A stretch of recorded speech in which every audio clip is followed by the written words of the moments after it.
вас все? Нравится вам? Вот и решили мы вас навестить, посмотреть, как вы поживаете, привезти вам сладости.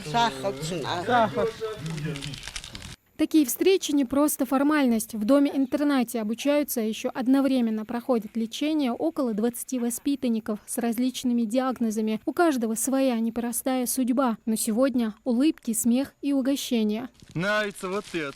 Я хотел большую.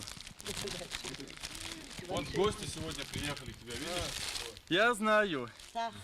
Сахар. Сотрудники Назрановской районной администрации по очереди вручают ребятам подарки. Такой визит здесь всегда событие. Каждый презент дарит тепло и ощущение праздника, которое им так необходимо.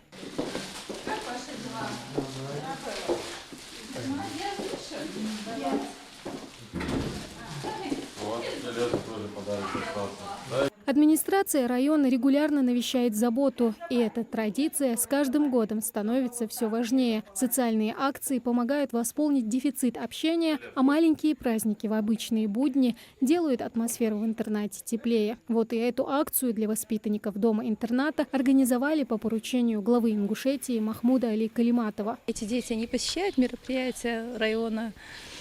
Мы решили поделиться с ними своим настроением, радостью. Несмотря на все свои физиологические недуги, было видно, насколько они рады, обрадовались нашему визиту, с какой радостью они нас встречали.